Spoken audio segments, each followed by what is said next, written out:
네, 안녕하세요. 저는 성균관대학교 소프트웨어학과 차수영 교수입니다. 오늘 제가 발표드릴 주제는 화이트박스 소프트웨어 테스팅이라는 주제입니다. 소프트웨어 테스팅은 소프트웨어의 오류를 자동으로 찾는 기술인데요. 목차를 먼저 설명을 드릴게요. 목차는 소프트웨어 테스팅에 생소하신 분들을 위해서 소프트웨어 테스팅은 도대체 왜 필요한지에 대해서 먼저 소개를 해드리고, 그 중에서도 가장 대표적이라고 불리는 소프트웨어 테스팅인 화이트박스 테스팅은 무엇인지, 특별히 최근에 이용되고 있는 화이트박스 테스팅 기법은 어떤 것이 있는지를 아주 쉽게 소개해 드리도록 하겠습니다. 먼저 소프트웨어 테스팅을 소개하기 전에 소프트웨어가 뭔지부터 설명을 드리면은 일반적으로는 프로그램이라고 생각하시면 됩니다. 실제로는 소프트웨어는 프로그램보다 더 큰 개념이긴 하지만 지금 상황에서는 일단은 프로그램은 소프트웨어랑 같다라고 생각하시면 되고, 그래서 예를 들어서 프로그램의 역할은 입력을 받으면은 그 입력에 해당하는 원하는 출력값을 만들어주는 것이 프로그램의 역할입니다. 예를 들어서 간단하게 계산기 프로그램이라면은 저희가 입력으로 3 더하기 1을 주면은 그 출력값으로는 5를 만들어주는 것이 이 계산기 프로그램의 역할이라 할 수 있겠죠. 마찬가지로 좀 더 복잡한 자율주행 자동차의 프로그램이라면은 저희가 입력값으로 이제 입력해야 되는 거는 출발지와 도착지를 입력값으로 주면은 거기 도착지까지 안전하게 도달하게 만드는 것이 이 자율주행 프로그램의 역할이라고 할 수 있습니다. 그럼 이런 이제 프로그램이랑 소프트웨어를 이제 같은 거라 생각했을 때, 그렇다면은 이제 첫 번째 이제 배경 지식은 소프트웨어는 이 전 세계 어디에나 존재한다는 것입니다. 제가 간략한 질문을 준비했는데요. 전 세계에 존재하는 소프트웨어의 수는 과연 몇 개일까요? 100만 개, 1000만 개, 억 개, 10억 개? 어떤 걸까요? 네, 사실 정답은 알 수 없다예요. 너무 많아서 사실 셀 수 없고 통계로 측정하기도 어려울 정도로 이 전 세계의 소프트웨어의 수는 많습니다. 대신에 제가 가져온 다른 통계는 소프트웨어의 개발자의 수에 대한 통계는 있거든요. 그래서 2019년에는 2,300만 명이었고 2024년에는 2,800만 명, 그리고 2030년에는 4천만 명이 될 것이라고 예측을 하고 있습니다. 그러니까 소프트웨어를 만들고 있는 개발자의 수도 엄청나게 늘어나고 있고, 소프트웨어 수 자체는 셀 수 없을 정도로 많은 게 현재 상황입니다. 근데 이제 이슈는 소프트웨어 오류도 전 세계 어디에나 있다는 것입니다. 제가 하나 대표적인 사례를 가져왔는데요. 이 아리안 로켓 5 포켓 로켓의 그 폭발 사건은 역사상 가장 최악의 소프트웨어 오류 중에 하나라고 알려져 있는데요. 이 로켓을 개발하는 데 걸린 개발 비용은 약 70억 달러, 우리나라 돈으로 약 7조 원이고요. 개발 비용은 약 10년이 걸렸습니다. 하지만 이 로켓은 발사하고 딱 37초 만에 이 로켓가 폭발을 하였는데요. 그 원인은 아주 간단하게 설명하면은 큰 숫자를 너무 작은 공간에다가 넣으려는 실수를 하기 때문에, 이런 간단한 실수 때문에 정말 10년의 개발 비용과 70억 달러의 개발 비용이 다 37초 만에 날아간 거죠. 이뿐 아니라 이 소프트웨어의 오류에 해당하는 사건들은 굉장히 많이 일어나고 있어요. 예를 들어서 테락25라는 이 방사선 치료 도구가 있는데, 이 도구도 간단한 소프트웨어 오류 때문에 원래 치료할 때 써야 되는 방사선의 양의 수십 배, 수백 배를 쐬는 바람에 정말 사람들이 정말로 실제로 환자들이 죽은 사건들이 있었습니다. 그럼 다시 돌아가서 소프트웨어 테스팅은 왜 필요한가? 저희는 저희의 생명이랑 저희의 소중한 시간, 저희의 돈을 잃고 싶지 않은 것이 이 소프트웨어 테스팅의 동기입니다. 그래서 소프트웨어 테스팅의 목표는 소프트웨어의 이런 오류들을 문제가 발생하기 전에 미리 검출하자. 이것이 이 소프트웨어 테스팅의 목적입니다. 그럼 이제 소프트웨어 테스팅에 대해서 알아볼 텐데요.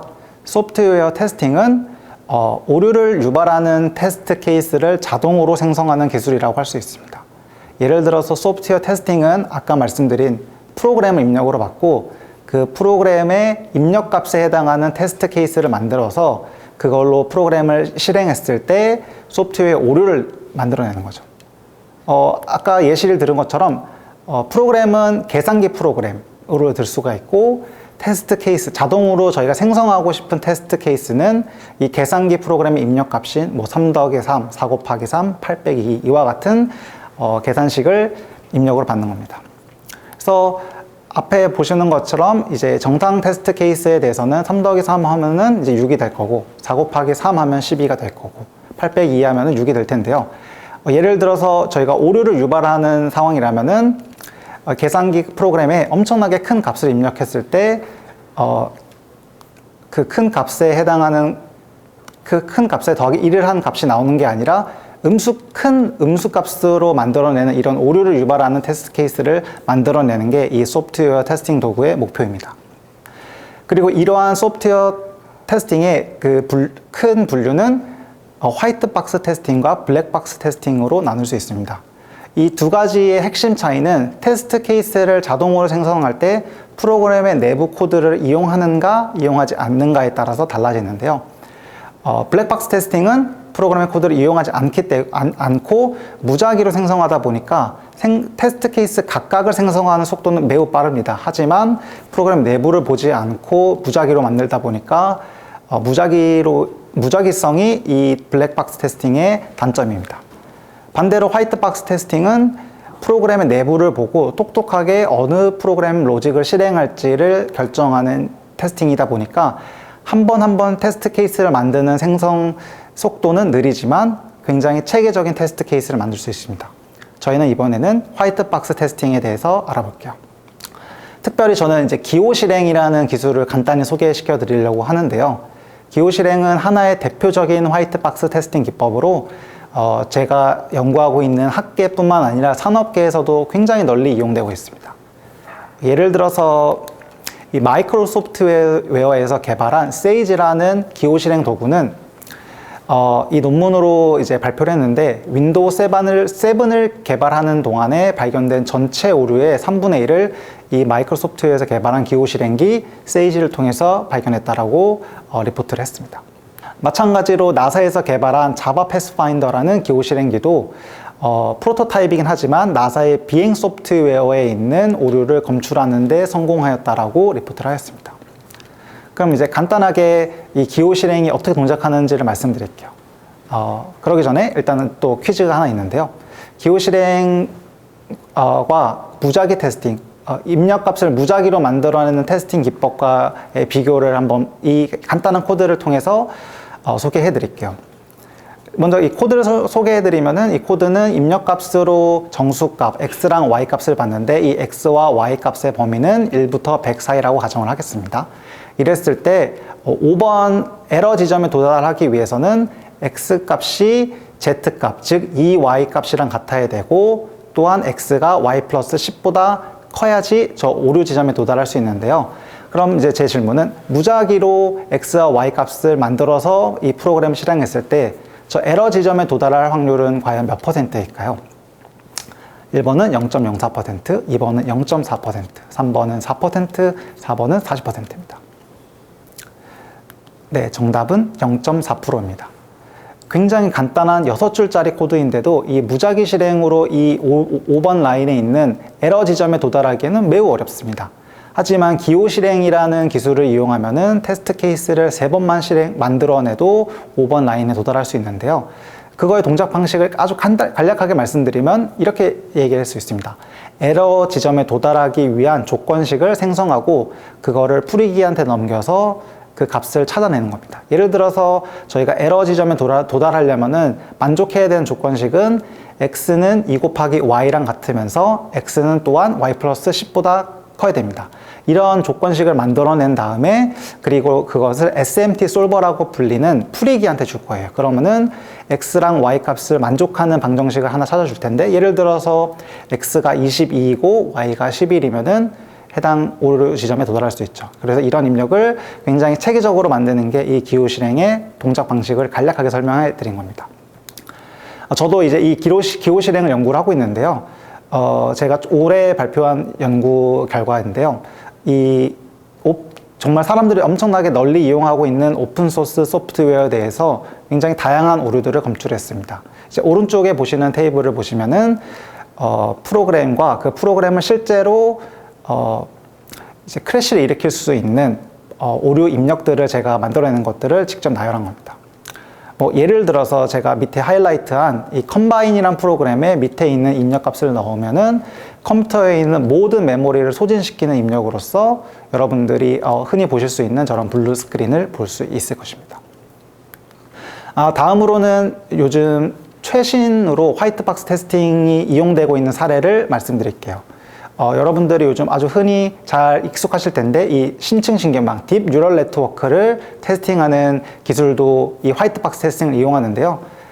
이 심층신경망을 테스팅해야 되는 필요성도 이 심층신경망 모델이 저희의 목숨이랑 관련돼 있는 아주 안전 필수적인 세이프티 크리티컬한 시스템에 적용이 되기 때문입니다.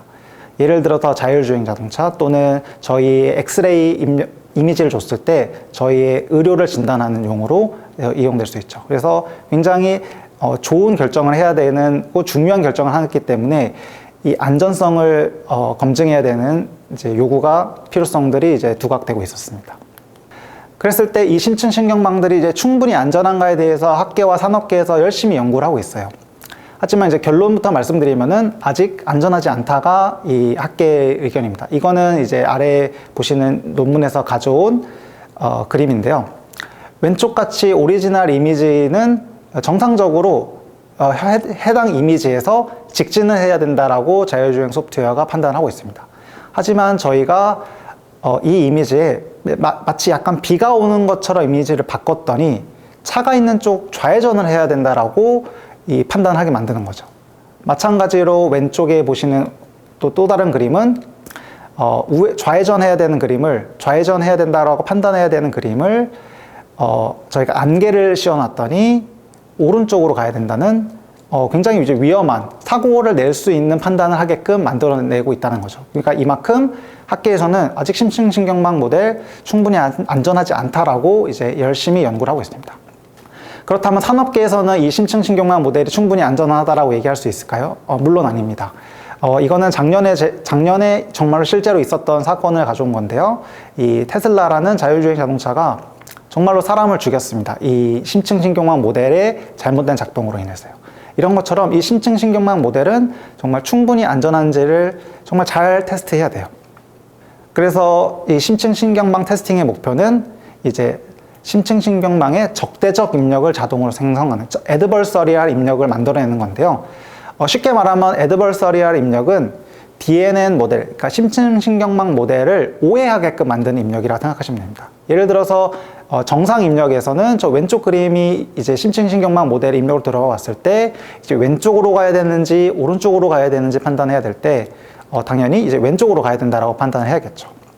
하지만 이제 적대적 입력은 이 입력을 좀 더 어둡게 하는 거예요. 날씨가 좀 더 어둡게 만들었을 때 이 심층신경망 모델이 우회전을 해야 된다라고 잘못 판단하게끔 만드는 이런 입력을 자동으로 만들어내는 게 이 심층신경망 테스팅의 목표입니다.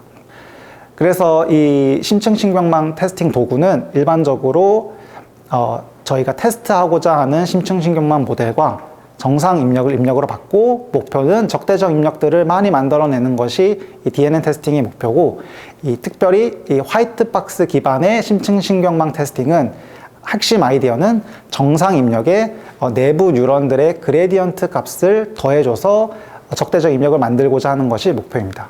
조금 더 간단하게 말씀드리면은 화이트박스 기반 심층신경망 테스팅의 동작 원리는 세 가지 단계로 이루어져 있는데요. 먼저 그 심층신경망 모델에 있는 내부 뉴런들을 몇 개를 선택합니다. 예를 들어서 지금 1번부터 8번까지 뉴런들 중에서 저희가 1번과 7번의 뉴런을 선택했다라고 가정을 할게요. 그리고 이 선택된 뉴런들의 그레디언트를 계산한 다음에 그 그레디언트 값을 정상 입력에 더해서 새로운 입력을 반복적으로 만들어내는 게 이 간단한 동작 원리고요. 이 그레디언트 값을 더해주는 직관은 이 그레디언트 값을 더해줬을 때 지금은 개라고 판단하고 있는 이 이미지를 모자로 만들게끔 할 수 있지 않을까라는 기대를 갖고 이 그레디언트 값을 더해주는 것입니다. 마찬가지로 저는 심층신경망 모델도 연구를 하고 있는데요. 예를 들어서 이 오른쪽에 보시는 그림은 예를 들어서 레이블 1이라고 이제 마킹되어 있는 거는 정말 누가 봐도 1이란 숫자라고 판단할 수 있는데 르넷 4랑 르넷 5라는 심층신경망 모델에서 이 이미지를 살짝 바꿨을 때 6이랑 8로 판단하게끔 만든 적대적 입력을 생성하는 데 성공하였습니다. 마찬가지로 레이블 8이라고 되어 있는 이 입력을 살짝 바꿔서 마찬가지로 4와 2로 판단하게끔 만드는 이제 입력을 만들어내는 상황이었습니다.